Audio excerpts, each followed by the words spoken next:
નમસ્કાર, આપ ગુજરાતમાં આપનું સ્વાગત છે। વટવામાં નકલી લાજવાબ મેંગો પેપ્સી બનાવતી ફેક્ટરી પર પોલીસની રેડ। અમદાવાદના વટવા વિસ્તારમાં નકલી સોફ્ટ ડ્રિંક બનાવવાના રેકેટનો પર્દાફાશ થયો। વટવા પોલીસ સ્ટેશન વિસ્તારના નવાપુરા વિસ્તારમાંથી મુમતાજ અહેમદની પોલીસે ઝડપી પાડ્યો। પોલીસ તપાસમાં સામે આવ્યું છે કે આરોપી છેલ્લા લગભગ 2 વર્ષથી લાજવાબ મેંગો પેપ્સી નામે નકલી પ્રોડક્ટ બનાવી બજારમાં વેચતો હતો। મૂળ કંપનીના માલિકને બજારમાંથી ગુણવત્તા અંગે સતત ફરિયાદો મળતા મામલો પોલીસ સુધી પહોંચ્યો હતો। તે બાદ વટવા પોલીસે તપાસ શરૂ કરી અને શંકાના આધારે નવાપુરા વિસ્તારમાં રેડ પાડતા આખું રેકેટ બહાર આવ્યું। પોલીસે આરોપીના ઘરેથી મશીનરી, મિશ્રણ બનાવવાના સાધનો અને અન્ય સામગ્રી સહિતનો મુદ્દામાલ જપ્ત કર્યો છે। આ મામલે આરોપી સામે કોપીરાઇટ એક્ટની કલમ 63 અને 64 હેઠળ ગુનો નોંધવામાં આવ્યો છે। આરોપી કાચો માલ ક્યાંથી લાવતો હતો અને નકલી પ્રોડક્ટ બજારમાં ક્યાં વેચાતી હતી તે અંગે પોલીસે વધુ તપાસ શરૂ કરી છે। પોલીસના જણાવ્યા મુજબ નકલી પ્રોડક્ટ લોકોના આરોગ્ય સાથે પણ ચેડા કરી શકે છે। ગઈકાલે વટવા પોલીસ સ્ટેશને એક ઇસમ મુમતાજ અહેમદ નજાકત હુસેન જાતે અંસારી ઉંમર વર્ષ 33 નવાપુરા જૈન આશ્રમની પાછળ વટવાવાળાને ડુપ્લિકેટ લાજવાબ મેંગો પેપ્સીના પાઉચ સાથે પકડેલ છે। એની મશીનરી અને લગભગ એના ઘરની અંદર ફેક્ટરી જેવું ચલાવતો હતો।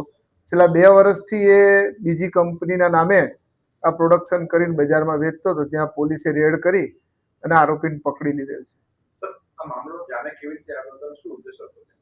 એના મૂળ માલિક છે એને કમ્પ્લેન મળતી હતી બજારમાંથી કે ભાઈ તમારી જે પ્રોડક્ટ છે એની ક્વોલિટી બરોબર નથી આવતી। એ કમ્પ્લેનના આધારે એના મૂળ માલિક કઈ જગ્યાએ પ્રોડક્શન થાય છે, કેવી રીતે થાય છે એની તપાસ કરતા હશે। દરમિયાન ગઈકાલ તેઓ વટવા પોલીસ સ્ટેશનની મદદે ગયા અને વટવા પોલીસે સાથે રાખીને એ લોકોએ શોધખોળ કરી અને એમને શંકા જતા વિસ્તારમાં શંકા જતી વ્યક્તિ ઉપર વોચ કરેલી અને પોલીસે રેડ કરી આરોપી પકડી પાડતા તેમની જે લાજવાબ મેંગો પેપ્સી છે તેનું ડુપ્લિકેશન કરતા આ લોકો પકડાઈ ગયા। પછી એને કોપીરાઇટ એક્ટની કલમ 63, 64 મુજબ ગુનો દાખલ કરવામાં આવ્યો છે। આશરે 4 થી 5 લાખ રૂપિયાના મશીનરી છે, બીજા પાઉચ છે, એનું કાચું મટીરિયલ છે, બીજું જે એને પાણીની અંદર જે મિલાવે છે એની અત્યારે ફૂડ એન્ડ સેફ્ટી વાળાનો કોન્ટેક્ટ કરીને તપાસ ચાલુ છે।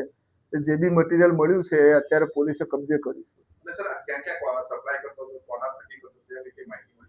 હાલ આરોપીની અરેસ્ટ કર્યું છે અને તપાસ કરીએ છીએ। છેલ્લા 1.5-2 વર્ષમાં એ માર્કેટમાં કઈ કઈ જગ્યાએ સપ્લાય કરતો હતો, પણ એના પેકિંગ ઉપર જે ઓરિજિનલ કંપની છે એની જ પેકિંગ હોવાથી જે સપ્લાય જે જગ્યાએ એ કરતો હતો ત્યાં બધા આને ઓરિજિનલ આની લાજવાબ મેંગો પેપ્સીનું સમજીને જ ખરીદેલ હશે, એટલે એની તપાસ ચાલુ છે।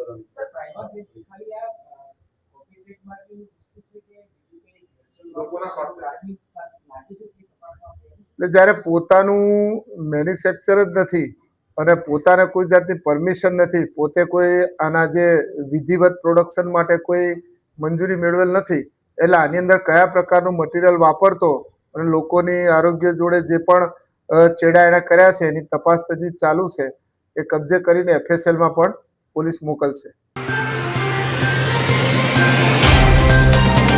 तो व्हाट्सएप, ट्विटर, फेसबुक, इंस्टा जहाँ भी आपका अकाउंट है इसे शेयर बटन के द्वारा वहाँ पर शेयर करें।